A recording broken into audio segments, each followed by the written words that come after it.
தந்தை, மகன், தூயாவியாரின் பெயராலே ஆமென். பாடுகளின் பெரிய வெள்ளி சிறப்பு சிலுவை பாதை.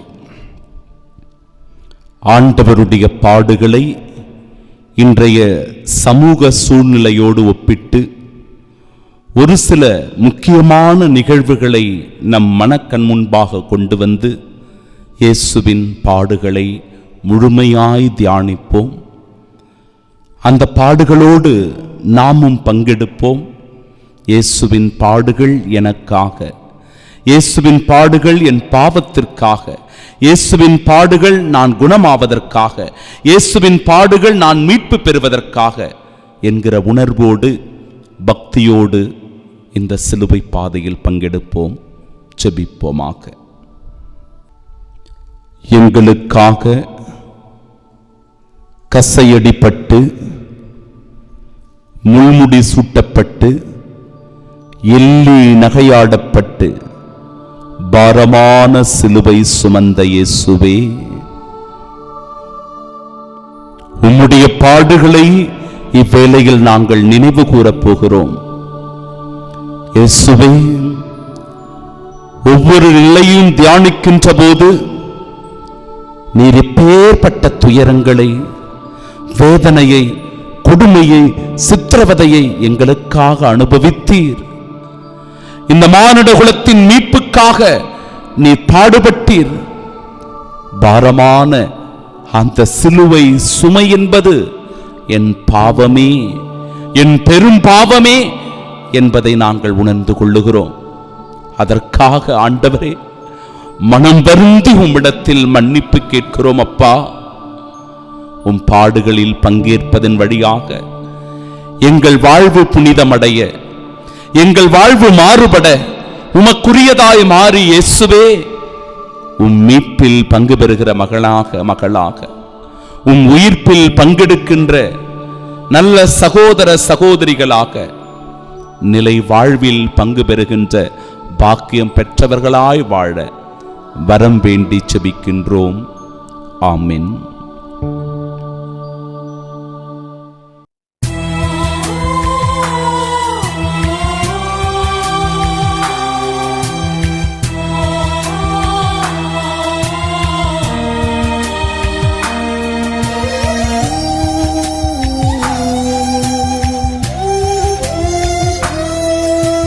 இயேசுவே, ஏன் இந்த பாடுகள்? இயேசுவே, ஏன் இந்த காயங்கள்? எனக்காகவோ, எனக்காகவோ, எனக்காகவோ, எனக்காகவோ, எனக்காகவோ, எனக்காகவோ. பாடுகளின் பாதையில் முதல் நிலை. மன்னன் காத்துவார் அநியாய தீர்ப்பு, மாசற்ற சிம்மரிக்கு அவமான தீர்ப்பு. மன்னன் காத்துவார் அநியாய தீர்ப்பு, மாசற்ற செம்மறிக்கு அவமான தீர்ப்பு. இயேசுவே, ஏன் இந்த பாடுகள்? இயேசுவே, ஏன் இந்த காயங்கள்? எனக்காகவோ, எனக்காகவோ, எனக்காகவோ, எனக்காகவோ. இயேசு தீர்ப்பிடப்படுகிறார். திவ்ய இயேசுவை, உம்மை ஆராதித்து வணங்கி உமக்கு நன்றியறிந்த தோத்திரம் செய்கின்றோம். அது ஏனென்றால் அச்சிஷ்ட பாரமான சிலுவையை சுமந்து கொண்டு இவ்வுலகத்தை மீட்டு ரட்சித்தீர். பிறர் குற்றவாளிகள் என தீர்ப்பிடாதீர்கள், அப்பொழுதுதான் நீங்களும் தீர்ப்புக்கு உள்ளாக மாட்டீர்கள். மத்தேயு 7:1 இறைவார்த்தை. இயேசுவுக்கு நடந்த இந்த தீர்ப்பு ஒரு வரலாற்று பிழை, ஒரு நிரபராதிக்கு கிடைத்த அநீதி, பிலாத்துவின் அதிகார துஷ்பிரயோகம், கை கழுவி பரிகாரம் தேடிய பாவச் செயல். யோவான் நற்செய்தி 11வது அதிகாரம் 50வது இறைவார்த்தை சொல்லுகிறது, இனம் முழுவதும் அழிந்து போவதை விட ஒரு மனிதன் மட்டும் மக்களுக்காக இறப்பது நல்லது என்று. ஒரு குற்ற செயல் அல்லவா? பில்கிஸ் பானுவினுடைய தீர்ப்பினை நம் ஆண்டவர் இயேசு கிறிஸ்துவின் தீர்ப்போடு ஒப்பிட்டு பார்ப்போம்.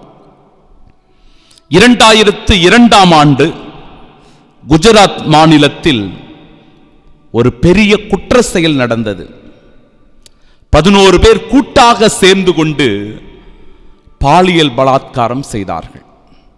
பில்கிஸ் பானு என்கிற அந்த பெண்ணுக்கு அநீதியும் கொடுமையும் நடந்தேறியது.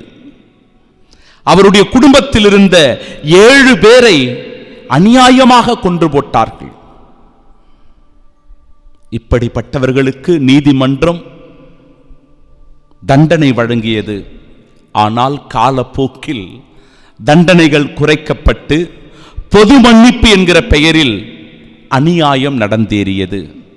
அப்பொழுதுதான் என் வாழ்க்கை பாழாய் போனது, என் வாழ்க்கைக்கு அநீதி இழைக்கப்பட்டது, என் குடும்பம் முழுவதுமாக கொல்லப்பட்ட நிலையில் இப்படிப்பட்ட ஒரு அநியாய தீர்ப்பா என்று வேதனைப்பட்டு கலங்கிய பில்கிஸ் பானு உச்ச நீதிமன்றத்தில் வழக்கு தொடுக்கிறார். அதன் அடிப்படையில் அவளுக்கு நீதி வழங்கப்பட்டது. ஆம் பிரியமானவர்களே, இப்படிப்பட்ட கொடூர செயலை செய்த, சமூக அநீதியை இழைத்த, கூட்டு பலாத்காரம் செய்த, கொலை செய்த குற்றவாளிகளை சிறையில் அடைத்து அவர்களுக்குரிய தண்டனையை பெற்றுத் தந்தது. அப்பொழுதுதான்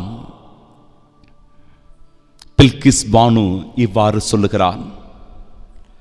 அவர்களுக்கெல்லாம் விடுதலை தந்தபோது அரசாங்கம் மாலை போட்டு அவர்களை கொண்டாடியது. என் மனம் மிகுந்த வேதனையும் துன்பமும் அடைந்தது. ஆனால் இப்பொழுது உச்ச நீதிமன்றம் தந்திருக்கிற தீர்ப்பு என்னை முதலில் சிரிக்க வைக்கிறது. இன்றுதான் எனக்கு புத்தாண்டு போல இருக்கிறது. நான் கண்ணீர் விட்டு அழுதேன். என் நெஞ்சில் சுமையாக இருந்த ஒரு மலை அகன்றது போல உணர்கிறேன். எனக்கு சுவாசமே திரும்பி வந்தது போல இந்த நாளில் தான் உணர்கிறேன் என்று சொல்லுகிறார். நாம் யாரையாவது அநியாயமாக தீர்ப்பிட்டிருக்கிறோமா? அநோகம் செய்து காயப்படுத்தி இருக்கிறோமா?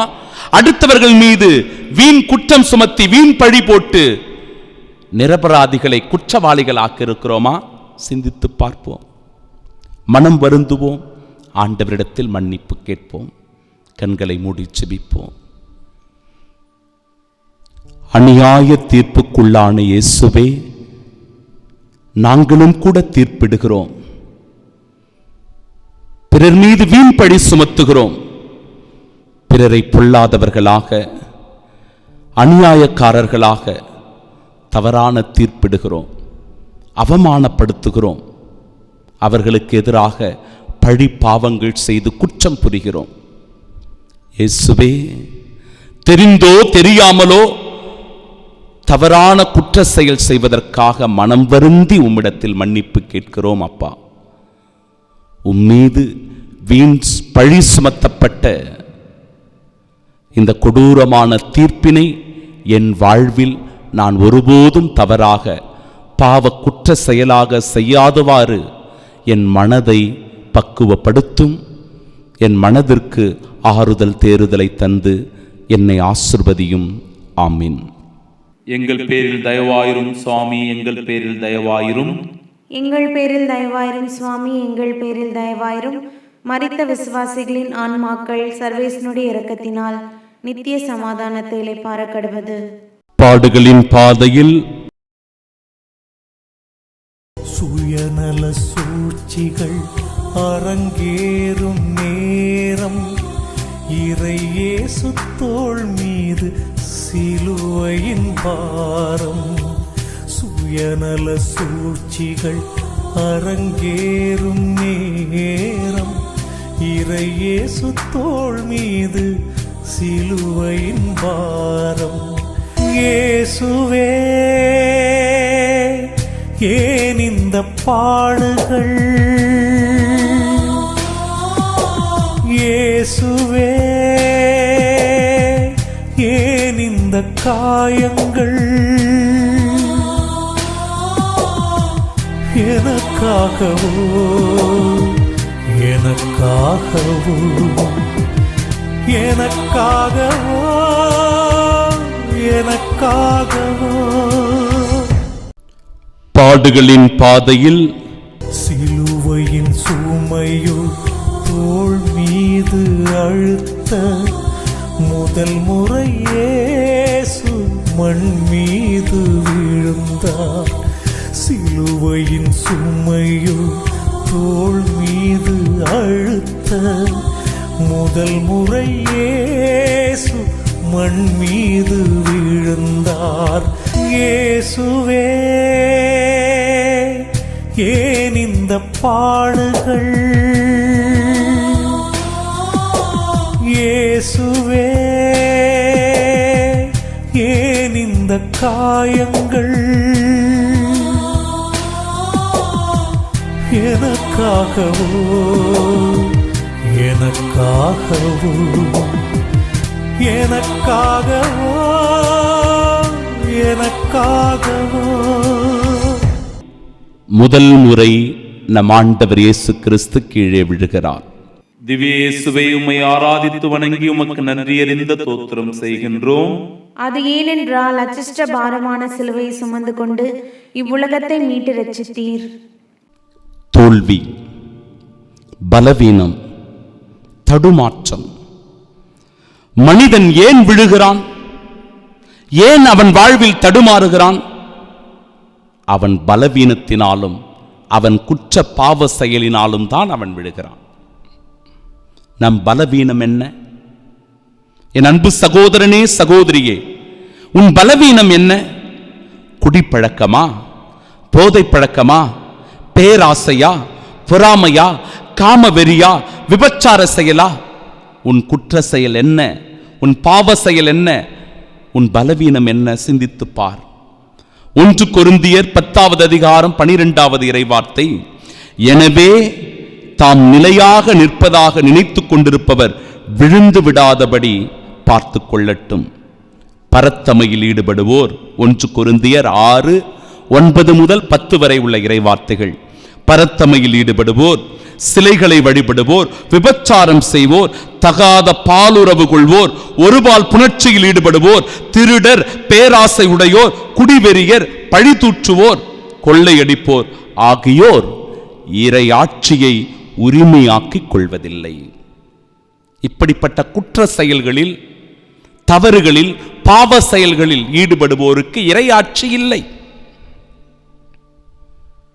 ஒரு உதாரணம், 40,000 கோடி ஊழல் செய்திருக்கிறது ஒரு அரசு. எப்படி இதை நாம் ஏற்றுக்கொள்ள முடியும்? கொரோனா தொற்று நோய் காலகட்டத்தில் எல்லாரும் உயிருக்கு போராடி கொண்டிருக்கிறார்கள். எல்லாரும் உயிருக்கு போராடி கொண்டு அஞ்சு நடுங்கிக் கொண்டிருந்த அந்த காலகட்டத்தில் கொத்து கொத்தாக மனிதர்கள் உயிரிழந்து போய் அவர்களை பார்த்து கொள்ள முடியாமல், அவர்களை அடக்கம் செய்ய முடியாமல், அவர்களுக்கு பிற உதவிகளை செய்ய முடியாமல் தவியாய் தவித்து நின்ற போது, நிர்கதியாக நின்ற போது ஒரு கூட்டம் இப்படிப்பட்ட தருணத்திலும் எப்படி கொள்ளை அடிக்கலாம், எப்படி பணம் சம்பாதிக்கலாம், எப்படி வருவாயை பெருக்கலாம் என்று நினைத்திருக்கிறது. ஒரு மாஸ்கினுடைய விலையை 485 ரூபாய் என்று விற்றிருக்கிறார்கள். இப்படியாக போலி கணக்குகளை எழுதி 40,000 கோடி ஊழல் செய்திருக்கிறது ஒரு குழுவினர். சிந்தித்து பாருங்கள், ஒரு அரசு இதை செய்திருக்கிறது. மக்கள் ஒரு பக்கம் துடித்துக் கொண்டிருக்கிற போது இன்னொரு பக்கத்தில் அதில் எப்படி லாபம் சம்பாதிக்கலாம் என்கிற இன்னொரு கூட்டம் திட்டம் தீட்டிக் கொண்டிருக்கிறது. அன்பு சகோதரர்களே, சகோதரிகளே, நீங்கள் தடுக்கி தடுமாறி கீழே விடுகிற போது இன்னொரு கூட்டம், அப்பாவி கூட்டம் பாதிக்கப்படுகிறது என்பதை உணருங்க. உன் குடிப்பழக்கத்தினால் உன் குடும்பம் நடுத்தெருவுக்கு வந்திருக்கும். உன்னுடைய போதை பழக்க வழக்கத்தினால் உன் குடும்பத்திற்கு அவப்பேறு கிடைத்திருக்கும். உனது பேராசையினால் உன்னுடைய குடும்பம் கடன் பிரச்சனையினால் வாடி தவித்திருக்கும். உன்னுடைய காம இச்சைக்குரிய செயல்களினால் உன்னுடைய குடும்பத்திற்கு பெரிய இடுக்கும் அவமானமும் கிடைத்திருக்கும். நம்மளால தானே இது நடந்துச்சு. கொஞ்சம் யோசிச்சு பார்க்கணும் இல்லையா? மனம் வருந்தணும் இல்லையா? இயேசு கீழே விழுந்து கிடக்கிறார் என்று ஈவு இறக்கப்படுகிற மனிதனே, நீ ஏன் உன் வாழ்க்கையில் இப்படிப்பட்ட பலவீனங்களினால் மீண்டும் மீண்டும் விழுகிறாய்? சிந்தித்து பார். இயேசுவை போல எழு, மனம் மாறு, மனம் திருந்து, உனக்கான புதிய பாதை கிடைக்கும். ஜெபிப்போமா? இயேசுவே ஆண்டவரே, நாங்கள் மீண்டும் மீண்டும் பாவத்தில் விடுகிறோம், பலவீனத்தில் விடுகிறோம். ஆனால் அப்படியே விழுந்து கிடக்காமல் உன் கரம் பற்றி கொண்டு நீர் எப்படி அந்த துன்பமான தருணத்திலும் எழுந்து நடந்தீரோ, உம் கரங்களை பற்றி கொள்ளுகிற போது நாங்களும் பலம் பெறுகிறோம், திடம் கொள்ளுகிறோம். எங்களுக்கான புதிய பாதை பிறக்கிறது என்கிற உணர்வோடு தொடர்ந்து உம்மோடு இணைந்து பயணிப்போமாக. ஆமென். எங்கள் பேரில் தயவாயிரும் சுவாமி, எங்கள் பேரில் தயவாயிரும். எங்கள் பேரில் தயவாயிரும் சுவாமி, எங்கள் பேரில் தயவாயிரும். மரித்த விசுவாசிகளின் ஆன்மாக்கள் சர்வேசனுடைய இரக்கத்தினால் நித்திய சமாதானத்தை இளைப்பாற கடவது. பாடுகளின் பாதையில் 4ஆம் நிலை.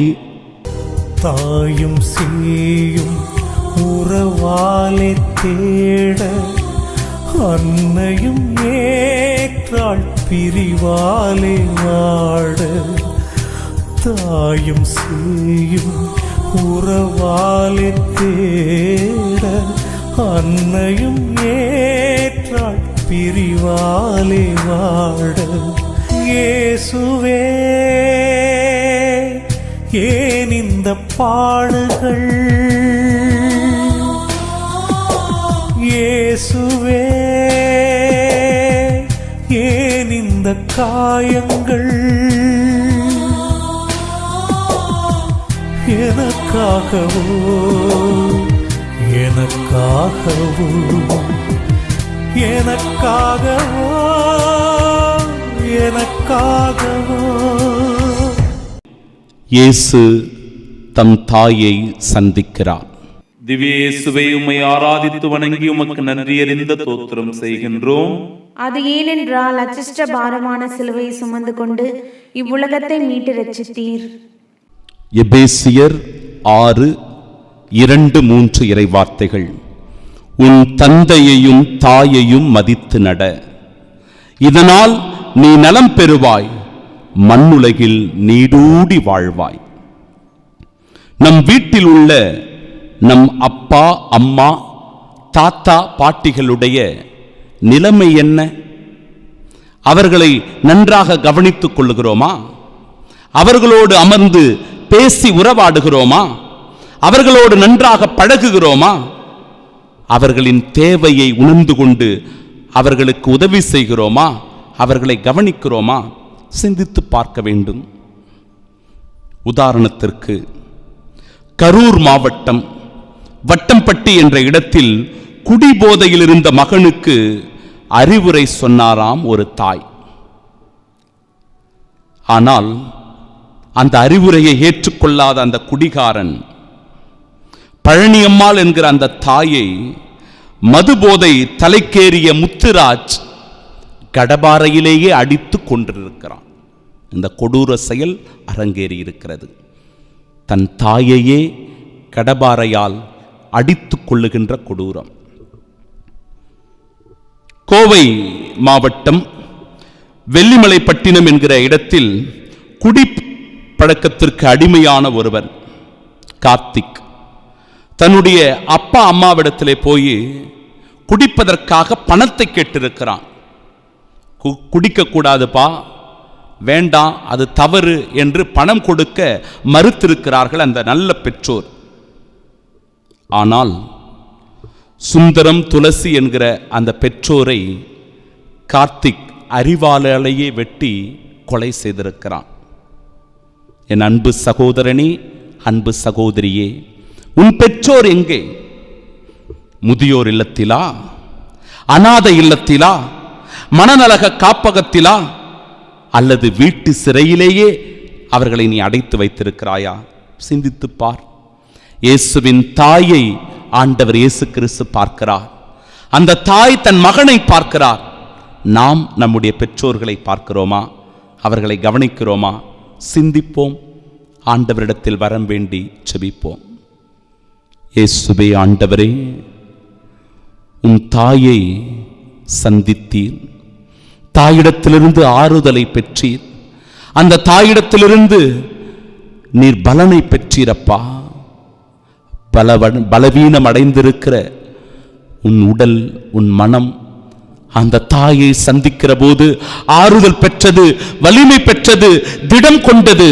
அதுபோல எங்கள் தாய் தந்தையை, பெற்றோர்களை, பெரியோர்களை நாங்கள் மதித்து நடக்கிற போது நாங்களும் பலம் பெறுகிறோம், திடம் கொள்ளுகிறோம், இறை ஆசிரை மிகுதியாக பெற்றுக்கொள்கிறோம் என்கிற உணர்வினை தரும்படியாக உம்மை மன்றாடுகின்றோம். ஆமென். எங்கள் பேரில் தயவாயிரும் சுவாமி, எங்கள் பேரில் தயவாயிரும். எங்கள் பேரில் தயவாயிரும் சுவாமி, எங்கள் பேரில் தயவாயிரும். மரித்த விசுவாசிகளின் ஆன்மாக்கள் சர்வேசனுடைய இரக்கத்தினால் நித்திய சமாதானத்தை இளைப்பாற கடவது. பாடுகளின் பாதையில் 5ஆம் நிலை. எண்ணற்ற மாந்தர் வேடிக்கை பார்க்க சீமோனும் வந்தான் சிலுவையை ஏற்க. எண்ணற்ற மாந்தர் வேடிக்கை பார்க்க சீமோனும் வந்தான் சிலுவையை ஏற்க. இயேசுவே, ஏன் இந்த பாடுகள்? இயேசுவே, ஏன் இந்த காயங்கள்? எனக்காகவோ, எனக்காகவோ, எனக்காகவோ, எனக்காகவோ. இயேசுவுக்கு சீரேன் ஊராகிய சீமோன் உதவி செய்கின்றார். திவ்ய இயேசுவை, உம்மை ஆராதித்து வணங்கி உமக்கு நன்றி அறிந்த தோத்திரம் செய்கின்றோம். அது ஏனென்றால் அச்சிஷ்ட பாரமான சிலுவையை சுமந்து கொண்டு இவ்வுலகத்தை மீட்டு ரட்சித்தீர். உதவி என்பது கேட்டு செய்வது அல்ல, அது தன்னார்வத்தோடு முன்வந்து செய்கின்ற ஒரு நற்செயல், தர்மம். இயேசுவுக்கு வலியும் வேதனையும் அதிகரிக்க அதிகரிக்க அவர் நிலை தடுமாறுகிறார். கொல்கத்தா வரை அவருடைய பயணம் தொடருமா என்கிற சந்தேகம் படை வீரர்களுக்கு வருகிறது. அவ்வளவு தூரம் இந்த பயணம் நீடிக்குமா, அல்லது இவன் பாதியிலேயே இறந்து விடுவானா என்கிற கவலை அந்த படை வீரர்களுக்கு இருந்தது. அதனால்தான் அந்த வழியாக பயணம் பட்டு கொண்டிருந்த சீரேன் ஊரைச் சேர்ந்த சீமோனை வலுக்கட்டாயமாக எடுத்து இயேசுவின் சிலுவையை சுமக்க வைக்கிறார்கள். நீங்கள் யாவரும் உங்களை சார்ந்தவர்களுக்கு அல்ல, பிறரை சார்ந்தவற்றில் நீங்கள் அக்கறையை கொள்ள வேண்டும். பிலிப்பியருக்கு எழுதிய திருமடல் 2வது அதிகாரம் 4வது இறைவார்த்தை. பசித்தோருக்காக உன்னையே கையளித்து வறியோரின் தேவையை நிறைவு செய்வாயானால் இருள் நடுவே உன் ஒளி உதிக்கும், இருண்ட உன் நிலை நண்பகல் போல ஆகும் என்று இறைவார்த்தை எசாயா 58:10 இறைவார்த்தை குறிப்பிடுகிறது. அரசினால் கவனிக்கப்படாத இடங்கள், ஒரு நிகழ்வை சொல்லுகிறேன். அரசினால் கவனிக்கப்படாத இடங்கள், மழை வெள்ளத்தினால் சென்னையும் தூத்துக்குடியும் அதிகமாக பாதிக்கப்பட்ட போது வீடுகள், உடைமைகள் எல்லாம் அடித்து கொண்டு போச்சு. அந்த வெள்ளத்தில் பலர் இறந்து போனார்கள். தங்களுடைய உடைமைகளை இழந்து, உண்ண உணவின்றி, இருக்க இருப்பிடமின்றி, ஆடைகள் எல்லாம் அடித்து கொண்டு போன நிலையில் பரிதாபமாக நின்று உதவிக்காக ஏங்கி நின்றார்கள். அந்த தருணத்தில்தான் அரசு பல இடங்களுக்கு சென்று உதவி செய்தது. ஆனால் அரசனுடைய கவனம் படாத பல இடங்கள் இருந்தது.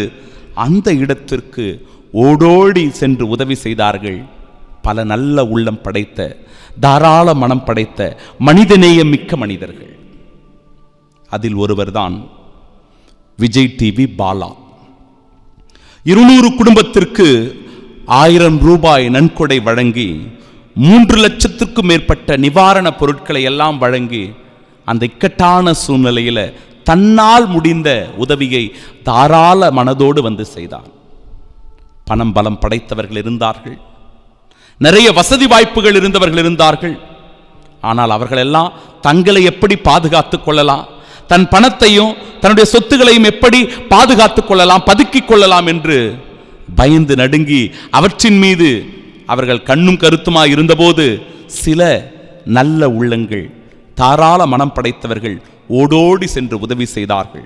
அவர்களின் மனிதநேயமிக்க செயல்தான் போற்றுதற்குரியதாக அமைந்தது. கண்களை மூடி ஜெபிப்போம். இயேசுவே, சிலுவையின் பாரத்தினால் இருந்தபோது சீமோனுடைய உதவி உமக்கு ஆறுதலாயிருந்தது, உமக்கு நம்பிக்கையை தந்தது. பிறர் துன்பத்தில் வாடுகிற போது, பிறர் சுமையில் இருக்கின்ற போது, கஷ்டப்படுகிற போது மனிதநேயத்தோடு என்னால் முடிந்த உதவிகளை செய்ய நான் முன் வருகிறேனா? தாராள உள்ளத்தோடு கொடுத்து உதவி செய்கிறேனா? கொஞ்சம் மனசாட்சியை தொட்டு பார்த்து ஒருவர் மற்றவருக்கு உதவி செய்வதன் வழியாக, தன்னிடத்தில் இருப்பதை பிறரோடு பகிர்ந்து கொள்வதன் வழியாக இயேசுவின் பாடுகளில் பங்கெடுத்த சீரேன் ஊரைச் சேர்ந்த சீமோனைப் போல நாங்களும் உமது மீட்பிலே பங்கு பெறுகின்ற பாக்கியம் பெற்றவர்களாய் வாழ்கிறோம். ஆமீன். எங்கள் பேரில் தயவாயிரும் சுவாமி, எங்கள் பேரில் தயவாயிரும். எங்கள் பேரில் தயவாயிரும் சுவாமி, எங்கள் பேரில் தயவாயிரும். மரித்த விசுவாசிகளின் ஆன்மாக்கள் சர்வேசனுடைய இரக்கத்தினால் நித்திய சமாதானத்தை இளைப்பாறக்கடுவது. பாடுகளின் பாதையில் 6ஆம் நிலை. தன்னிலை துணிந்து வெரோனிக்காள் வந்தாள், வெண் துணியதிலே வெகுமதி அடைந்தாள். தன்னிலை துணிந்து வெரோனிக்காள் வந்தாள், வெண் துணி அதிலே வெகுமதி அடைந்தாள். இயேசுவே, ஏன் இந்த பாடுகள்? இயேசுவே, ஏன் இந்த காயங்கள்? எனக்காகவோ, எனக்காகவோ, எனக்காகவோ, எனக்காகவோ. வெரோனிகா இயேசுவின் திருமுகத்தை துடைக்கின்றார். திவ்ய இயேசுவை உம்மை ஆராதித்து வணங்கி உமக்கு நன்றியறிந்த தோத்திரம் செய்கின்றோம். அது ஏனென்றால் அச்சிஷ்ட பாரமான சிலுவையை சுமந்து கொண்டு இவ்வுலகத்தை மீட்டு ரட்சித்தீர்.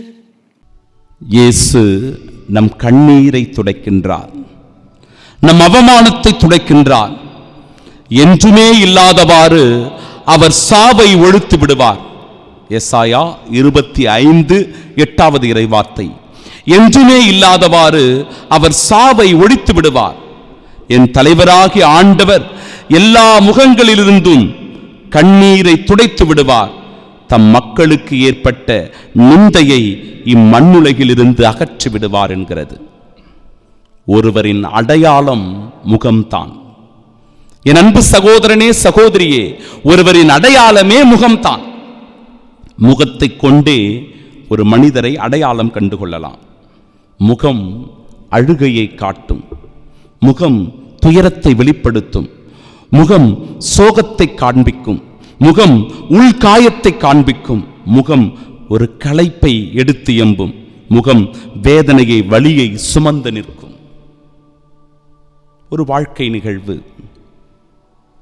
ஒரு தாய் பசியில் பட்டினியில் வேதனையோடு தவித்து கொண்டிருக்கிறார். நான் காரில் பயணப்பட்டு கொண்டிருக்கிறேன். என்னுடைய பயணம் வேகமாக போகுது. எங்கேயோ அவசரமாக நான் போயிட்டு இருக்கிறேன். வழியிலே நல்ல வெயில் அடிக்கும். ஆனால் அந்த பாட்டி ஒரு மரத்து நிழலில் தான் நின்றுட்டு இருந்தாங்க. ஓரமாக ஒதுங்கி கைகளை இப்படி நீட்டிக்கிட்டு அந்த வழியாக போகின்ற இருசக்கர வாகனத்தில் போகின்ற மனிதர்களிடத்தெல்லாம் அப்படியே கை காட்டி நீட்டிக்கிட்டு பிச்சை எடுத்துக்கிட்டே இருக்கிறாங்க. இப்படி கை நீட்டுறாங்க, வயிற்று இப்படி தட்டுறாங்க. நான் அங்கே தூரமாக இருந்து அப்படியே பார்த்துக்கிட்டே வரேன். பிரியமானவர்களே, அந்த மூதாட்டியை கடந்து போக எனக்கு மனமில்லை. எனக்கு நேரம் ஆயிடுச்சு, வேற வேலைகள் இருந்தது, பணி நிமித்தமாக வேகமாக செல்லணும். ஆனால் ஒரு மனிதர் இப்படி உதவிக்காக ஏங்கி நிற்கிற போது நல்ல மனிதநேயம் மிக்கவர்களாய் நாம் நடந்து கொள்ளணும். அந்த இடத்தை விட்டு இறங்கின வண்டியை ஓரமாக நிறுத்திட்டு கீழே இறங்கி என்னால் முடிந்த உதவியை செய்து அந்த பாட்டி, அம்மா நீங்கள் போய் நல்லா சாப்பிடுங்க, உங்கள் முகத்தை தொடச்சிக்குங்க சொன்னேன் நான் இந்த வார்த்தை. ஏன்னா அப்படியே வேர்த்து அப்படியே ஊற்றிட்டு இருந்துச்சு. துணியால் உங்களுடைய முகத்தை கொஞ்சம் தொடச்சிக்குங்க அம்மா, நீங்கள் போயிட்டு சாப்பிடுங்க அப்படின்னு சொல்லி அவர்களிடத்தில் கொஞ்சம் பணத்தை கொடுத்துட்டு மீண்டுமா என் பயணத்தை தொடர்ந்தீங்க. சின்ன நிகழ்வு தான், ஒரு சிறிய நிகழ்வு தான். ஆனால் எனக்குள் ஒரு பெரிய பாதிப்பை ஏற்படுத்தியது. இந்த 6வது நிலையை வெரோனிகாவை பற்றி நான் சிந்திக்கிற போது என் மனதிற்குள் வந்த நிகழ்வாக இது இருக்கிறது. எத்தனை பேருக்கு இப்படி உதவி செய்யக்கூடிய வாய்ப்பு கிடைத்திருக்கும்? உங்களுக்கு கிடைச்சிருக்கும் இல்லையா? நாம உதவி செய்திருக்கிறோமா? மனம் இறங்கி இருக்கிறோமா? மனித நேயத்தோடு மனித மாண்போடு நடந்து கொண்டிருக்கிறோமா? அவ்வளவு பெரிய கூட்டம் அங்கே நின்று கொண்டிருந்தது. ஆனால் வெரோனிகாவுக்கு தான் அந்த துணிவு இருந்துச்சு. அவள் ஓடி சென்றாள். இயேசுவினுடைய அந்த முகத்தில் இருக்கிற காயங்களை பார்த்தார். குருதி வடிந்து கொண்டிருந்த அந்த முகத்தை பார்த்தார். தான் கொண்டிருந்த அந்த துணியினால அவருடைய முகத்தை துடைக்கின்றாள். இயேசுவினுடைய அன்பு பரிசு அதில் கிடைக்கிறது, அவருடைய திருமுகம். எவ்வளவு பெரிய பாக்கியம் பாருங்க.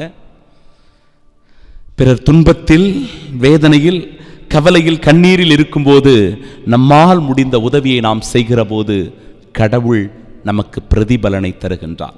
அதுக்காக மட்டும் இல்லை, நாம் ஒருவர் மற்றவருக்கு கடமைப்பட்டிருக்கிறோம், உதவி செய்ய வேண்டும் என்கிற உணர்வு ஒரு மனித மாண்பு என்பதை உணர்ந்து கொண்டு இந்த நிலையில் தியானிப்போம். இயேசுவே ஆண்டவரே,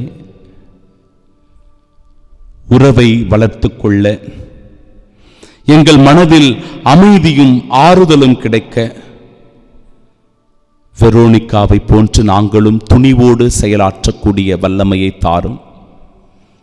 பிறர் கஷ்டப்படுகிற போது, கண்ணீர் வடிக்கிற போது, துன்ப துயரத்தில் இருக்கும்போது எங்களால் முடிந்த ஆறுதல் வார்த்தைகளை சொல்ல, எங்களால் முடிந்த உதவிகளை செய்து அவர்களை தேற்ற, ஆறுதல் படுத்த, நம்பிக்கை கொடுக்க இயேசுவே எங்கள் மனங்களை உமக்குரிய மனிதநேயமிக்க மனமாய் மாற்றும்படியாக மன்றாடுகின்றோம்.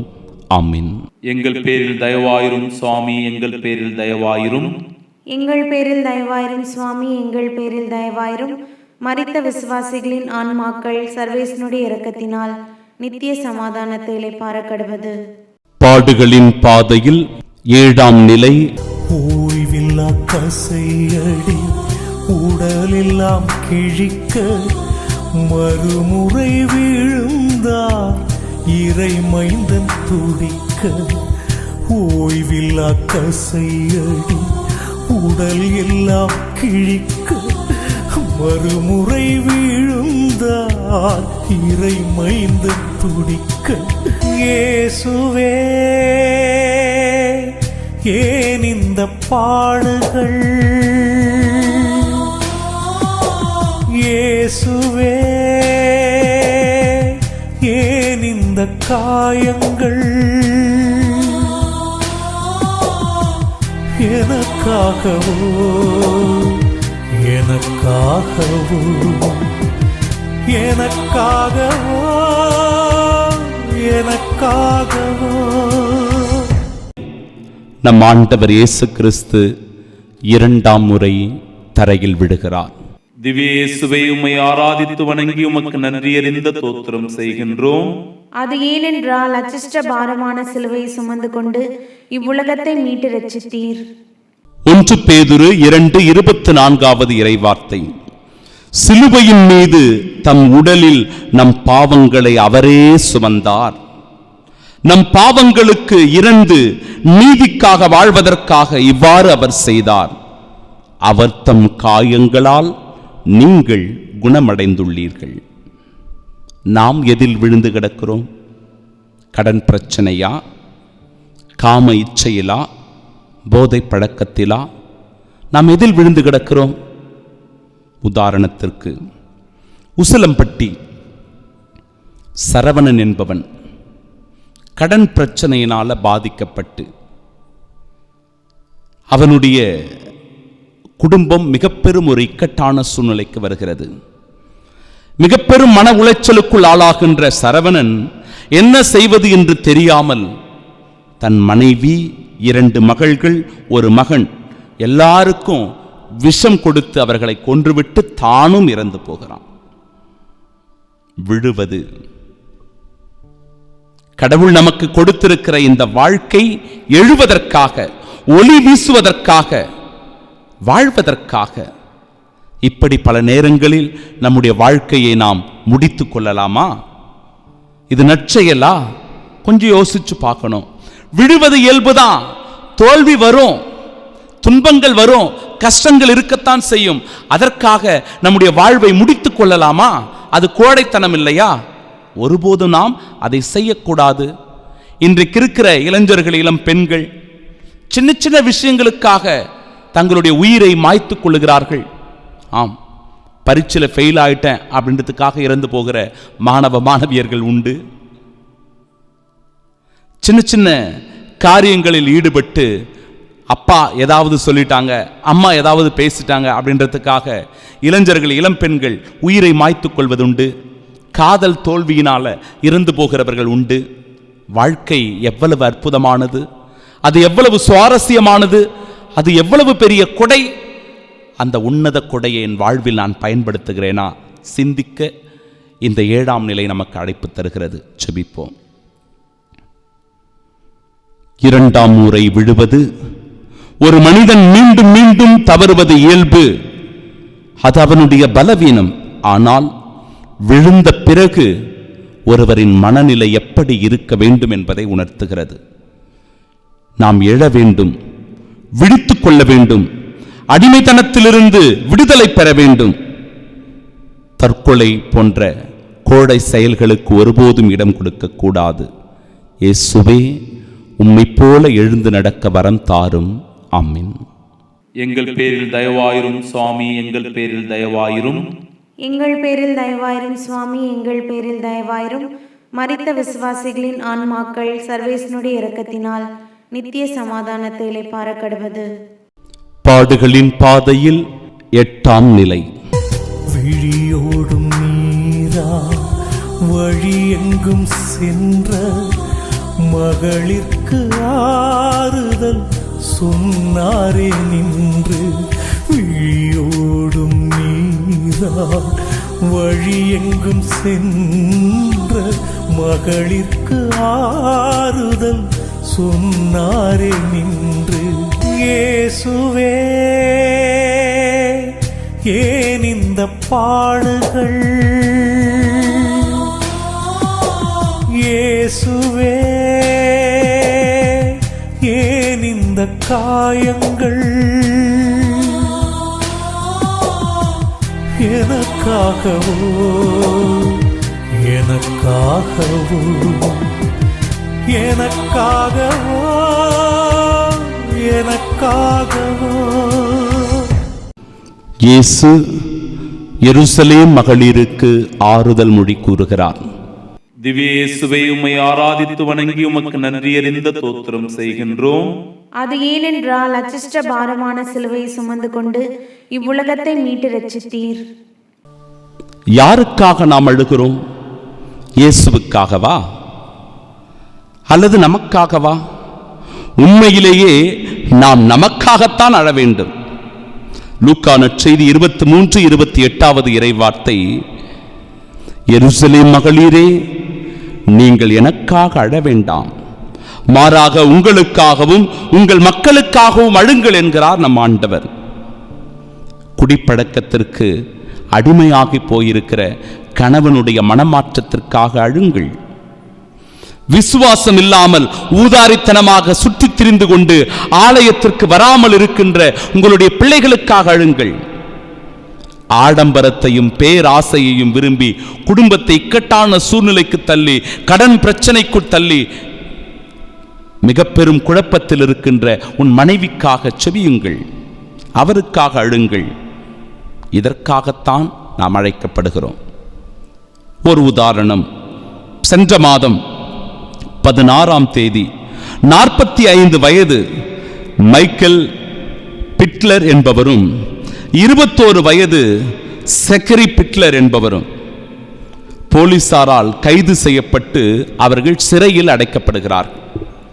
அவருடைய மனைவி, ஐயோ என் பிள்ளை காணுமே, என் கணவன் காணவில்லையே, எங்கே போனாங்க தெரியலையே அப்படின்னு சொல்லி பதபதைத்து போய் காவல்துறையினரிடத்தில் ஓடுகிறார். காவல் நிலையத்திற்கு போய் பார்த்தாதான் தெரியுது, அவருடைய கணவனும் பிள்ளைகளும் கைது செய்யப்பட்டிருக்கிறார்கள். துடிதுடித்து போகிறாள், வேதனைப்படுகிறாள், கண்ணீர் வடிக்கிறாள். ஏன் அவங்களை கைது செய்தீர்கள் என்று கேட்டபோது, கடத்தலில் ஈடுபட்டு வெடிமருந்து தயாரித்து கஞ்சா போன்ற போதை பொருட்களை கடத்தி வந்ததனால அவங்க கைது செய்யப்பட்டிருக்கிறாங்க அப்படின்னு தெரிய வந்தது. நாம் நம்முடைய குடும்பத்தை இப்படி தவிக்க விடுகிறோமா? நம்முடைய பாவ செயலினால, குற்ற செயலினால, நம்முடைய தவறுகளினால நம்முடைய குடும்பம் நடுத்தெருவுக்கு வந்திருக்கிற நிலைமை இருந்திருக்கிறதா? நாம் என்ன செயலை செய்து கொண்டிருக்கிறோம்? சிந்தித்து பாருங்க. நம் குடும்பத்தை அழ வைத்திருக்கிறோமா? நம் குடும்பத்தை தவிக்க வைத்திருக்கிறோமா? நம்முடைய சுயநலனில் அக்கறை காட்டி நம் குடும்பத்திற்கு ஊறு விளைவித்திருக்கிறோமா? சிந்தித்து பாருங்கள் பிரியமானவர்களே. ஜெபம் செய்வோம். இயேசுவே, நாங்கள் நேசிக்கவும் அன்பு செய்யவும் ஒருவர் மற்றவரை மதிக்கவும் குடும்பம் என்கிற ஒரு உன்னதமான கொடையை எங்களுக்கு தந்திருக்கிறீர். இந்த ஆசீர்வாதமான குடும்பத்தில் கணவன், மனைவி, பெற்றோர்கள், பிள்ளைகள் இருக்கிறார்கள். ஒருவர் மற்றவரை மதித்து, ஒருவர் மற்றவருக்கு மரியாதை கொடுத்து, குடும்பத்தோடு இணைந்து நல் உறவில், அன்புறவில் வாழக்கூடிய ஆசீர்வாதத்தை தாரும். ஒருபோதும் குடும்பத்திற்கு பங்கம் விளைவிக்கக்கூடிய, பிரச்சனைகள் தரக்கூடிய, குடும்பத்திற்கு கேடு விளைவிக்கக்கூடிய செயல்களில் ஈடுபடாமல் நல்வழி பிறக்க இயேசுவே எங்கள் குடும்பத்தை உம் கரங்களில் ஒப்பு கொடுத்து செபிக்கின்றோம். ஆமென். எங்கள் பேரில் தயவாயிரும் சுவாமி, எங்கள் பேரில் தயவாயிரும். எங்கள் பேரில் தயவாயிரும் சுவாமி, எங்கள் பேரில் தயவாயிரும். மரித்த விசுவாசிகளின் ஆன்மாக்கள் சர்வேசனுடைய இரக்கத்தினால் நித்திய சமாதானத்தை இளைப்பாறக்கடுவது. பாடுகளின் பாதையில் 9ஆம் நிலை. மனுக்குல பாவம் மனமெல்லாம் சுமந்து 3ஆம் முறையாய் வீழ்ந்தார் துவண்டு. மனுக்குல பாவம் மனமெல்லாம் சுமந்து 3ஆம் முறையாய் வீழ்ந்தார் துவண்டு. இயேசுவே, ஏன் இந்த பாடுகள்? இயேசுவே, ஏன் இந்த காயங்கள்? எனக்காகவோ எனக்காகவோ எனக்காகவோ எனக்காகவோ. நம் ஆண்டவர் இயேசு கிறிஸ்து 3ஆம் முறை முகம் குப்புற விழுகிறார். திவ்ய இயேசுவை, உம்மை ஆராதித்து வணங்கி உமக்கு நன்றியறிந்த தோத்திரம் செய்கின்றோம். அது ஏனென்றால் அச்சிஷ்ட பாரமான சிலுவையை சுமந்து கொண்டு இவ்வுலகத்தை மீட்டு ரட்சித்தீர்.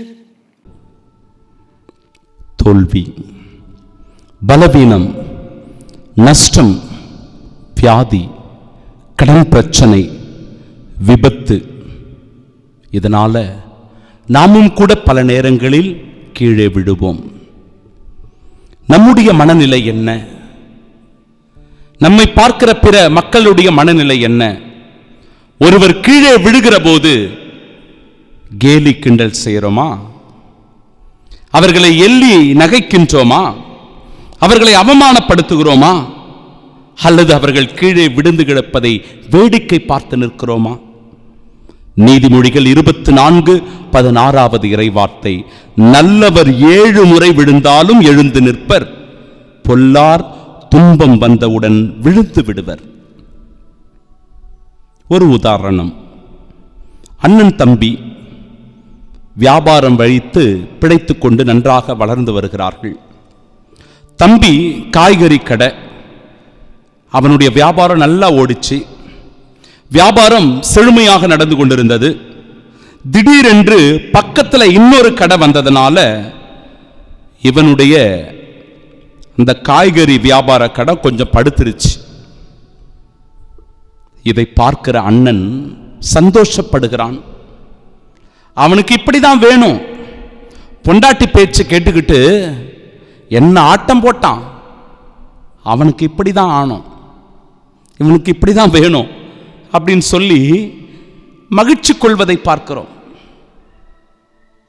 அன்பு உள்ளங்களே, பிறர் துன்பத்தில் பிறர் வேதனையில் நாம் மகிழ்ச்சி கொள்ளலாமா? இயேசு கீழே விழுந்து கிடக்கிறார், முகம் குப்புற விழுந்து கிடக்கிறார். இப்படி சமூகத்தில் எத்தனையோ பேர் கீழே தடுக்கி விழுகிறார்கள், பலவீனத்தில் விழுகிறார்கள், பிரச்சனையில் விழுகிறார்கள், தோல்வியில் விழுகிறார்கள். அவர்களை பார்த்தெல்லாம் நாம் கேலி கிண்டல் செய்து அவமானப்படுத்தலாமா? அது நல்ல காரியமா? சிந்தித்து பார்ப்போம், இறைவனிடத்தில் செபிப்போம். இயேசுவே ஆண்டவரே, ஒருவர் விழுகிற போது அவருக்கு ஓடோடி சென்று உதவி செய்வதுதான் மனித மாண்பு, மனித நேயமிக்க செயல். ஆனால் பல நேரங்களில் பிறர் விழுவதை பார்த்து நான் சிரிக்கிறேன், கேலி கிண்டல் செய்கிறேன், அவர்களை அவமானப்படுத்துகிறேன், வேடிக்கை பார்க்கிறேன். இப்படிப்பட்ட செயல்களுக்காக மனம் வருந்தி உம்மிடத்தில் மன்னிப்பு கேட்கிறேன் அப்பா. ஆமீன். எங்கள் பேரில் தயவாயிரும் சுவாமி, எங்கள் பேரில் தயவாயிரும். எங்கள் பேரில் தயவாயிரும் சுவாமி, எங்கள் பேரில் தயவாயிரும். மரித்த விசுவாசிகளின் ஆன்மாக்கள் சர்வேசனுடைய இரக்கத்தினால் நித்திய சமாதானத்தை இளைப்பாற கடவது. பாடுகளின் பாதையில் 10ஆம் நிலை. ஆடைகள் களைய அவமானம் ஏற்றார், சதைகள் கிழிந்து வலியெல்லாம் சுமந்தார். ஆடைகள் களைய அவமானம் ஏற்றார், சதைகள் கிழிந்து வலியெல்லாம் சுமந்தார். இயேசுவே, ஏன் இந்த பாடுகள்? இயேசுவே, ஏன் இந்த காயங்கள்?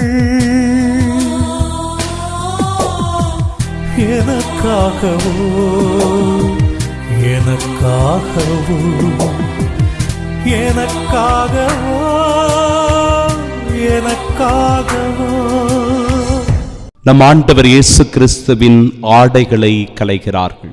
திவ்ய இயேசுவை உம்மை ஆராதித்து வணங்கி உமக்கு நன்றி அறிந்த தோத்திரம் செய்கின்றோம். அது ஏனென்றால் அச்சிஷ்ட பாரமான சிலுவை சுமந்து கொண்டு இவ்வுலகத்தை மீட்டு ரட்சித்தீர். அவமானம், நிந்தை, இச்சைகள், வக்கிர செயல், காமவெறி.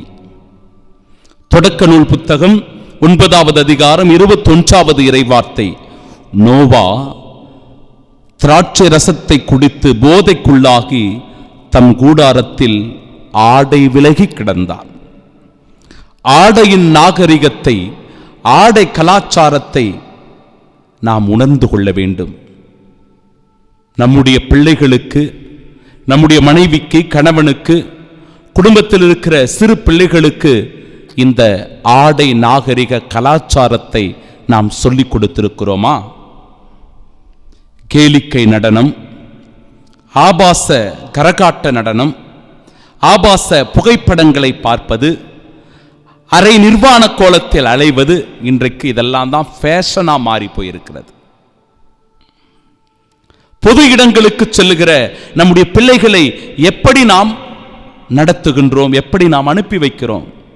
ஆலயத்திற்கு அனுப்பி வைக்கிற போது அந்த பிள்ளைகளுக்கு நல்ல ஆடைகளை உடுத்தி அனுப்புகிறோமா, அல்லது இச்சைகளை தூண்டுகின்ற அரைக்குறை ஆடைகளை உடுத்தி அந்த பிள்ளைகளுக்கு சுதந்திரம் கொடுப்பதாக நினைத்துக் கொண்டு அவர்களை அனுப்புகிறோமா? சிந்தித்து பார்க்க வேண்டும். கடந்த 2023ஆம் ஆண்டு மணிப்பூர் மாநிலத்தில் 2 இனங்களுக்கிடையே மோதல் ஏற்பட்டது நம் எல்லோருக்கும் தெரிந்த உண்மைதான். மாநிலமே கலவர பூமியாக மாறியது. அப்பொழுது அங்கு 2 பெண்களுக்கு ஏற்பட்ட நிலை நம் நாட்டிற்கே தலைகுனிவை ஏற்படுத்தியது. 2 பெண்களை நிர்வாணமாக்கி அவர்களுடைய ஆடைகளை எல்லாம் களைந்து பாலியல் வதை செய்து அவர்களை துன்புறுத்தி கேலி கிண்டல் நையாண்டி செய்து கொண்டு ஊர்வலமாக அவர்களை இழுத்துச் சென்ற காட்சி நமக்கு அதிர்ச்சியை கொடுத்தது. அத்துமீறி அந்த பாலியல் செயல் நம் ஒவ்வொருவருக்கும் மிக பெரும் அவமானத்தை கொடுத்தது. சிந்தித்து பார்ப்போம். ஆடையின் கலாச்சாரத்தை, ஆடையின் நாகரிகத்தை உணர்ந்திருக்கிற மக்களாக நாம் இருக்கிறோமா? ஆடை என்பது நம் மானத்தை காக்கக்கூடியது, நம் மானத்தை மறைக்கக்கூடியது. ஆனால் அந்த ஆடை நாகரிகத்தை, கலாச்சாரத்தை நாம் உணர்ந்து அதை நம்முடைய பிள்ளைகளுக்கு சொல்லிக் கொடுத்திருக்கிறோமா? சிந்தித்து பார்ப்போம். இயேசுவே, எங்கள் பாவங்களுக்காக, எங்கள் குற்ற செயல்களுக்காக நீர் அவமானப்படுத்தப்பட்டீர். உம்முடைய ஆடைகள் களையப்படுகிற போது, அந்த நிர்வாண கோலத்தை பார்க்கிற போதே எங்கள் மனம் கதறுகிறது, எங்கள் மனம் பதறுகின்றது. ஆண்டவரே, இதோ ஆடையின் நாகரிகத்தை உணர்ந்தவர்களாக நாங்கள் இருக்கிறோமா? எங்கள் பிள்ளைகளுக்கு இந்த உன்னத படிப்பினைகளை சொல்லிக் கொடுத்து அவர்களை நல் ஒழுக்கத்தில் வளர்க்கிறோமா? சிந்தித்து பார்க்க இந்த நிலையில் எங்களுக்கு அழைப்பு கொடுக்கிறீர். நாங்களும் சிந்தித்து செயல்பட வரம் தர வேண்டுமாய் உம்மை மன்றாடுகிறோம். ஆமீன். எங்கள் பேரில் தயவாயிரும் சுவாமி, எங்கள் பேரில் தயவாயிரும். எங்கள் பேரில் தயவாயிரும் சுவாமி, எங்கள் பேரில் தயவாயிரும். மரித்த விசுவாசிகளின் ஆன்மாக்கள் சர்வேசனுடைய இரக்கத்தினால் நித்திய சமாதானத்தை இளைப்பாற கடவது. பாடுகளின் பாதையில் 11ஆம் நிலை. கூரான ஆணிகள் கை கால்கள் எங்கும் தீராத வேதனையில் துடித்தது நெஞ்சம். கூரான ஆணிகள் கை கால்கள் எங்கும் தீராத வேதனையில் துடித்தது நெஞ்சம். இயேசுவே, ஏன் இந்த பாடுகள்? இயேசுவே, ஏன் இந்த காயங்கள்? எனக்காகவோ, எனக்காகவோ, எனக்காகவோ, எனக்காகவோ. இயேசுவை சிலுவையில் அறைகிறார்கள். திவ்ய இயேசுவை, உம்மை ஆராதித்து வணங்கி உமக்கு நன்றியறிந்த தோத்திரம் செய்கின்றோம். அது ஏனென்றால் அச்சிஷ்ட பாரமான சிலுவையை சுமந்து கொண்டு இவ்வுலகத்தை மீட்டு ரட்சித்தீர். காயம், ஆணிகள், வலிகள், தழும்புகள். எசாயா 53:5 இறைவார்த்தை, அவரோ நம் குற்றங்களுக்காக காயமடைந்தார், நம் தீச்செயல்களுக்காக நொறுக்கப்பட்டார், அவர் தம் காயங்களால் நாம் குணமடைகின்றோம். ஒவ்வொரு ஆண்டும் பிலிப்பைன்ஸ் நாட்டில் புனித வெள்ளி என்று பெரும்பாலான கிறிஸ்தவர்கள் இயேசுவினுடைய பாடுகளை தங்களுடைய உடலில் சுமப்பதற்காக சிலுவையை சுமப்பார்கள். சாட்டையால் தங்களுடைய உடலில் அடித்துக் கொண்டு காயங்களை ஏற்படுத்திக் கொள்வார்கள். உடலிலே காயங்கள் ஏற்பட்டு இரத்தம் வடிகின்ற நிலையினால் இயேசுவின் பாடுகளோடு தாங்கள் பங்கு கொள்வதாக அவர்கள் நினைத்துக் கொள்கிறார்கள். இதனால பல பேர் சிலுவையில் கூட ஆணிகளால் அறைந்து கொள்வார்களாம். பாவ பரிகார செயலாக இதை அவர்கள் மேற்கொள்ளுகிறார்கள். அன்பு சகோதரர்களே, சகோதரிகளே, நம் பாவங்களுக்காக ஆண்டவர் இயேசு கிறிஸ்து சிலுவையில் அறையப்படுகிறார். அவருடைய காயங்களில் ஆணிகள், அவருடைய கைகளையும் கால்களையும் துளைக்கின்ற அந்த ஆணிகளுடைய வலியும் வேதனையும் துன்பமும் எப்படி இருந்திருக்கும், எவ்வளவு அவர் துடிதுடித்திருப்பார், ரத்தம் எப்படி பீரிட்டு அடித்திருக்கும். சிந்தித்து பாருங்கள், சிந்தித்து பாருங்கள். நம்முடைய பேச்சு யாரையாவது இப்படி ஆணி போல காயப்படுத்திருக்கிறதா? நம்முடைய செயல்கள் யாருடைய மனதையாவது ஆறாத தழும்புகள் போல புண்படுத்தி இருக்கிறதா? நம்முடைய போக்கு, நம்முடைய வாழ்க்கை போக்கு பிறருக்கு இப்படி துன்பத்தையும் வலியையும் வேதனையும் கொடுப்பதாக மாறி இருக்கிறதா? சிந்தித்து பார்க்கலாம். நாம பேசிய பேச்சுகள் கூட, நாம் சொன்ன வார்த்தைகள் கூட மாறாத தழும்புகளாய் சில பேருடைய உள்ளத்தில் இருக்கும். நாம் செய்த துரோக செயல்கள் கூட, குற்ற செயல்கள் கூட ஆறாத காயங்களால் இயேசுவினுடைய கைகளையும் கால்களையும் துளைத்த ஆறாத அந்த காயம் போல பிறருடைய உள்ளத்திலும் இருக்கும். சிந்தித்து பார்ப்போம். ஆறாத அந்த காயங்கள் ஆண்டவருடைய தழும்புகளால் ஆறும்படியாக ஒப்பு கொடுத்து அப்படிப்பட்ட செயல்களுக்காக மனம் வருந்தி மன்னிப்பு கேட்போம். இயேசுவே, ஆணிகளால் நீர் அறையப்பட்டீரப்பா, துடிதுடித்து போனீர். உன்னுடைய உடலில் இருக்கிற குருதியெல்லாம் சிந்துகிற போது எங்கள் மனம் வேதனைப்படுகிறது. ஆனால் நாங்களும் கூட எங்களுடைய வார்த்தைகளினாலும் செயல்களினாலும் இப்படி ஆறாத தழும்புகளை பிறருக்கு தந்திருக்கிறோம், தந்து கொண்டிருக்கிறோம். மனம் வருந்துகிறோம், உம்மிடத்தில் மன்னிப்பு கேட்கிறோம். ஆமீன். எங்கள் பேரில் தயவாயிரும் சுவாமி, எங்கள் பேரில் தயவாயிரும். எங்கள் பேரில் தயவாயிரும் சுவாமி, எங்கள் பேரில் தயவாயிரும். மரித்த விசுவாசிகளின் ஆன்மாக்கள் சர்வேசனுடைய இரக்கத்தினால் நித்திய சமாதானத்தை இளைப்பாறக்கடுவது. பாடுகளின் பாதையில் 12ஆம் நிலை.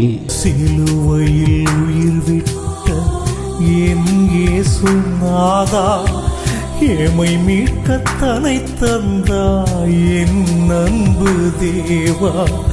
சிலுவையில் உயிர் விட்ட என் இயேசு நாதா, எமை மீட்க தலை தந்தாய் என் அன்பு தேவா. இயேசுவே, ஏன் இந்த பாடுகள்? இயேசுவே, ஏன் இந்த காயங்கள்? எனக்காகவோ, எனக்காகவோ, எனக்காகவோ, எனக்காகவோ. இயேசு சிலுவையில் உயிர் விடுகிறார். திவ்ய இயேசுவை உம்மை ஆராதித்து வணங்கி உமக்கு நன்றியறிந்த தோத்திரம் செய்கின்றோம். அது ஏனென்றால் அச்சிஷ்ட பாரமான சிலுவை சுமந்து கொண்டு இவ்வுலகத்தை மீட்டு ரட்சித்தீர். சில மணித்துளிகள் மௌனமாய் ஜெபிப்போம்.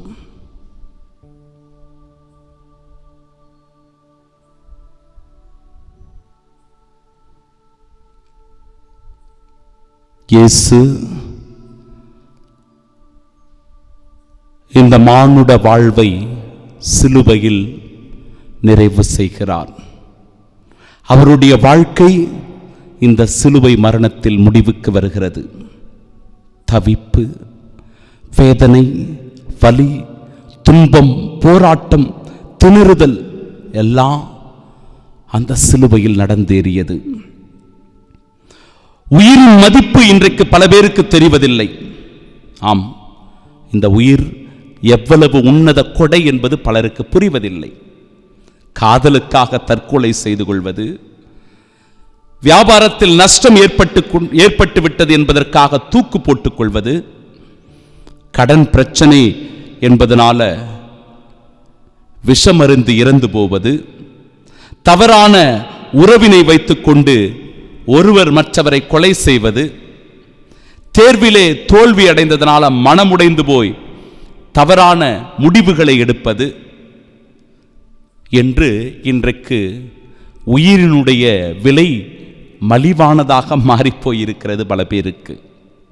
எசேக்கியேல் 37:10 இறைவார்த்தை, நான் இறைவாக்கு உரைத்தேன், உடனே அவர்களுக்குள் உயிர் மூச்சு புகழ்ந்தது, அவர்கள் உயிர் பெற்று கால் ஊன்றி மாபெரும் படைத்திரள் போல நின்றனர். நல்ல உதாரணம் சொல்லுகிறேன். 2023 ஆண்டு 19 வயது ஜெகதீஸ்வரன் 2 முறை நீட் தேர்வு எழுதியிருக்கிறான்.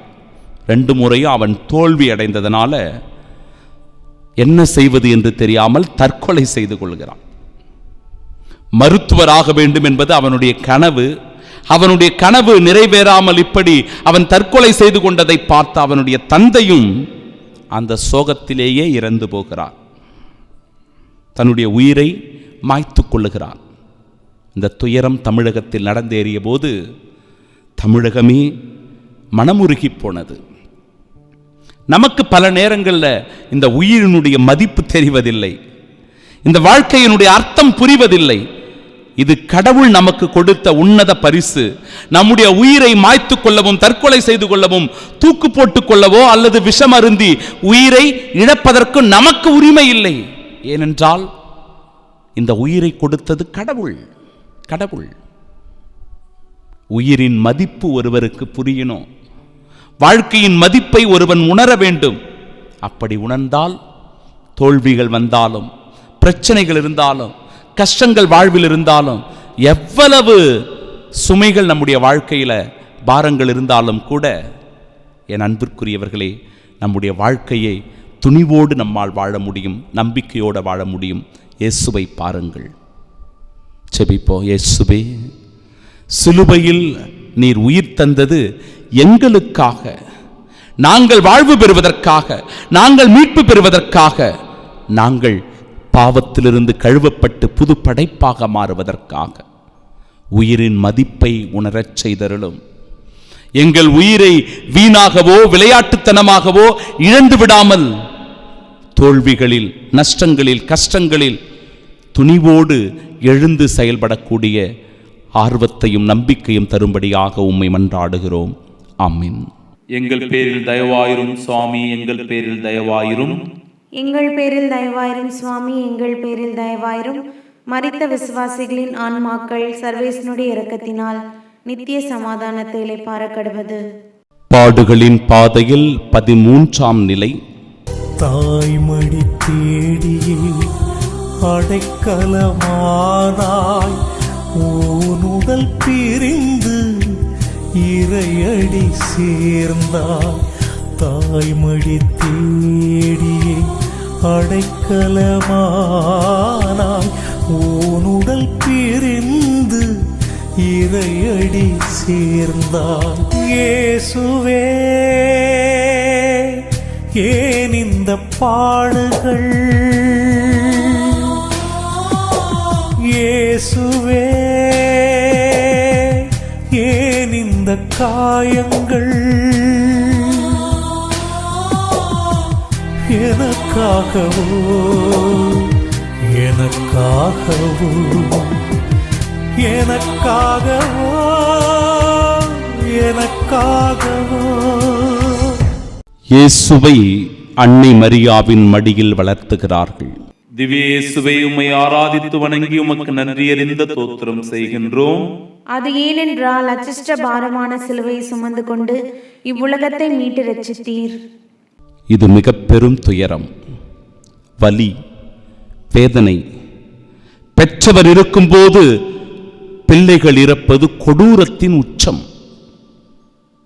சில பிள்ளைகள் விபத்தில் சிக்குண்டு இறப்பதுண்டு, திடீரென்று நோய்வாய்ப்பட்டு இறப்பதுண்டு, தற்கொலை செய்து கொண்டு தங்களுடைய உயிரை மாய்த்து கொள்வதுண்டு, குடும்ப தகராறுனால இறந்து போகிற, தீக்குளிக்கின்ற குடும்பங்கள் உண்டு. எசாயா 49:15 இறைவார்த்தை, பால் குடிக்கும் தன் மகவை தாய் மறப்பாலோ, கருத்தாங்கினவள் தன் பிள்ளை மீது இரக்கம் காட்டாதிருப்பாலோ, இவர்கள் மறந்திடனும் நான் உன்னை மறக்கவே மாட்டேன் என்கிறார் ஆண்டவர்.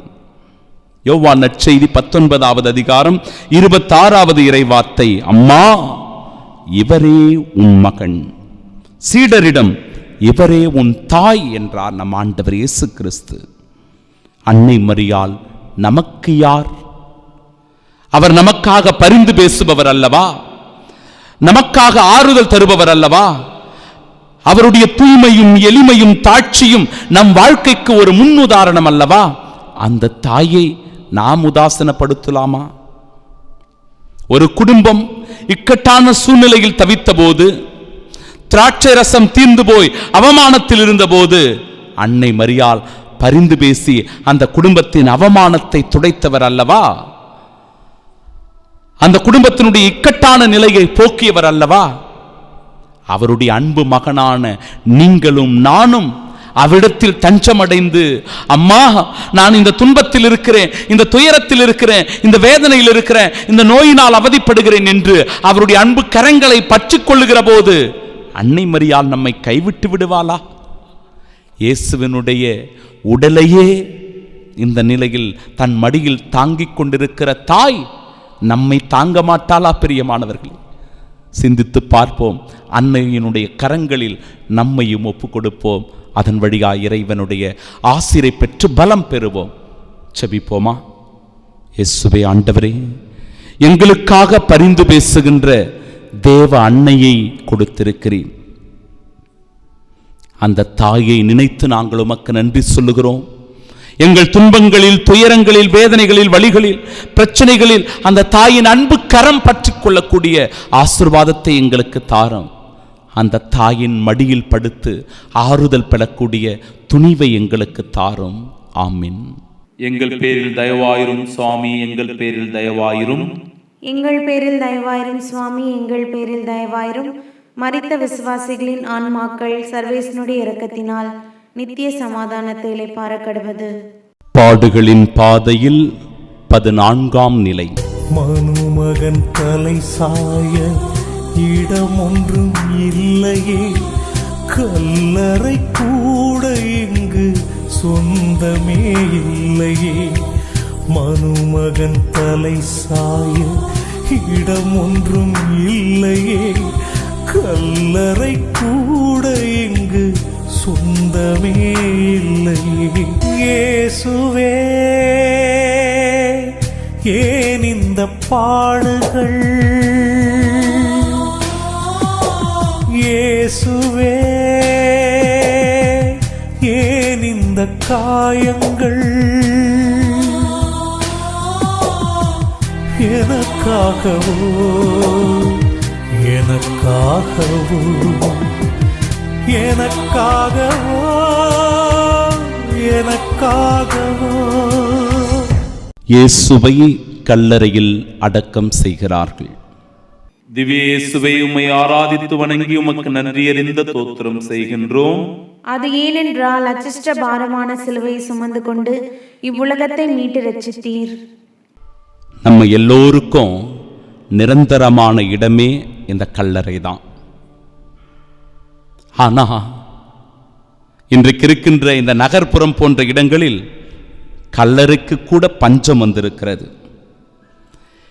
யோசேப்புவும் நிக்கதேமும் இயேசுவை நல்லடக்கம் செய்கிறார்கள்.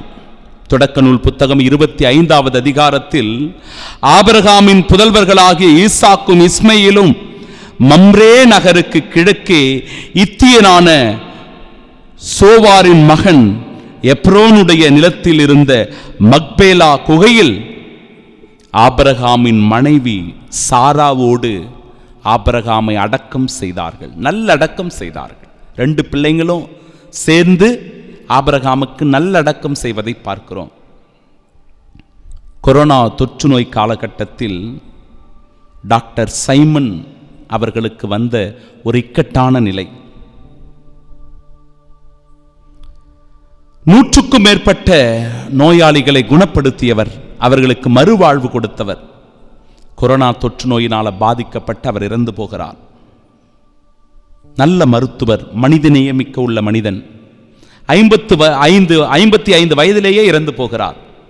அவரை அடக்கம் செய்வதற்காக எடுத்துக்கொண்டு போகிறார்கள். ஆனால் அந்த இடத்தில் அவரது உடலை அடக்கம் செய்ய அந்த பகுதி மக்கள் விடலை. தடியை கொண்டு தாக்குகிறார்கள், கற்களை கொண்டு எரிகிறார்கள். உடலை அடக்கம் கூட செய்ய முடியாத ஒரு நிலை. பிரியமானவர்களே, மனிதர்களாகிய நாம் இந்த உலகத்தை விட்டு போகிற போது நம்முடைய உடலை கல்லறையில் அடக்கம் செய்ய போகிறார்கள்.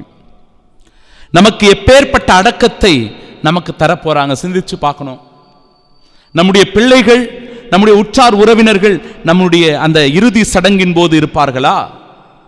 நம்முடைய பங்கு குருவானவர் நமக்கு ஒரு நல்ல அடக்க சடங்கை தருவாரா? இறுதி வழி அனுப்புதலை அவர் நேர்த்தியாக நமக்காக செய்வாரா? இறைவனிடத்தில் நமக்காக பிரார்த்திப்பாரா? அத்தகைய நல்வாழ்க்கையை நான் வாழ்ந்திருக்கிறேனா? சிந்தித்து பார்க்க வேண்டும், சிந்தித்து பார்க்கணும். ஏனென்றால் இந்த உலகத்தை விட்டு நாம் போகிற போது நம்மை அடக்கம் செய்கிறார்கள் என்றால் அந்த அடக்கம் உயிர்ப்பினுடைய அடையாளமாக இருக்கிறது. இயேசுவை அடக்கம் செய்தார்கள். இயேசு அந்த அடக்கத்தின் வழியாக உயிர்ப்புக்கு சாட்சியாக மாறினார். நாமும் கூட உயிர்ப்போம் என்கிற நம்பிக்கை தருவதுதான் கல்லறைகள். அதனால தான் கல்லறைகளுக்கு சென்று நாம் கல்லறையில் ஜெபிக்கிறோம், மரித்தவர்களுக்காக ஜெபிக்கிறோம், அவர்களுக்காக திருப்பலிகளை ஒப்புக் கொடுக்கிறோம், அந்த ஆன்மாக்களுக்காக தொடர்ந்து மன்றாடி வேண்டுகிறோம். இது நம்முடைய நம்பிக்கை. மரித்தவர்கள், உத்தரிக்கும் நிலையில் இருக்கிறவர்கள் நித்திய இளைப்பாறுதலை பெற, முடிவில்லா வாழ்வு பெற, நிலையான பேரின்பத்தை அனுபவிக்க அவர்கள் உயிர் தெழுவார்கள் என்பது நம்முடைய அசைக்க முடியாத நம்பிக்கை. அந்த நம்பிக்கையில் நிலைத்து நிற்க நம் வாழ்வை சீர்தூக்கி பார்த்து செபிப்போம். இயேசுவே, உமக்கு நல்லடக்கம் கொடுத்தது போல நாங்களும் இந்த மண்ணுலக வாழ்வை நிவர்த்தி செய்கிற போது, இந்த மண்ணுலக வாழ்வு எங்களுக்கு முடிவாக வருகிற போது நாங்களும் அடக்கம் செய்யப்பட இருக்கிறோம். நல்லடக்கம் எங்களுக்கு நிறைவேற்றப்படுகிற போது உயிர்ப்பில் பங்கு பெறுகின்ற பாக்கியம் பெறுகிறோம் என்கிற நம்பிக்கையில் எங்களை வாழச் செய்யும்படியாக உம்மை மன்றாடுகிறோம். ஆமீன். எங்கள் பேரில் தயவாயிரும் சுவாமி, எங்கள் பேரில் தயவாயிரும். எங்கள் பேரில் தயவாயிரும் சுவாமி, எங்கள் பேரில் தயவாயிரும். மரித்த விசுவாசிகளின் ஆன்மாக்கள் சர்வேசனுடைய இரக்கத்தினால் நித்திய சமாதானத்தை இளைப்பாற கடவது. திருத்தந்தையின் கருத்துக்களுக்காகவும் அனைத்து பங்கு குருவானவர்கள் குருக்களின் கருத்துக்களுக்காக, துறவிமார்களின் கருத்துக்களுக்காக, இந்த சிலுவை பாதையில் பக்தியோடு இறுதி வரை பங்கெடுத்திருக்கிற என் அன்பு சகோதர சகோதரிகளாகிய உங்கள் ஒவ்வொருவருடைய கருத்துக்களுக்காக சிறப்பாக இந்த வேளையிலே இறைவனிடத்தில் ஒப்பு கொடுத்து நாம் செவிப்போம். விண்ணுலகில் இருக்கிற எங்கள் தந்தையே, உமது பெயர் தூயது என போற்றப் பெறுக. உமது ஆட்சி வருக. உமது திருவுளம் விண்ணுலகில் நிறைவேறுவது போல மண்ணுலகிலும் நிறைவேறுக. எங்கள் அன்றாட உணவை இன்று எங்களுக்கு தாரும். எங்களுக்கு எதிராக குற்றம் செய்தோரை நாங்கள் மன்னிப்பது போல எங்கள் குற்றங்களை மன்னியும். எங்களை சோதனைக்கு உட்படுத்தாதையும் தீமையிலிருந்து எங்களை விடுவித்தருளும். ஆமீன். அருள் நிறைந்த மரியே வாழ்க, ஆண்டவர் உடனே பெண்களுக்குள் பேறு பெற்றவள் நீரே. உம்முடைய திருவயிற்றின் கனியாக இயேசுவும் ஆசீர்வதிக்கப்பட்டவரே. தூய மரியே, இறைவனின் தாயே, பாவிகளாக இருக்கிற எங்களுக்காக இப்பொழுதும் எங்கள் மரண வேளையிலும் வேண்டிக் கொள்ளும். ஆமீன். ஆண்டவர் உங்களோடு இருப்பாராக, உம் ஆன்மாவோடும் இருப்பாராக. எல்லாம் வல்ல இறைவன் தந்தை, மகன், தூய் ஆவியானவர் நம் ஒவ்வொருவரையும் நம் குடும்பத்தையும் ஆண்டவர் நிறைவாய் ஆசீர்வதிப்பாராக. ஆமீன்.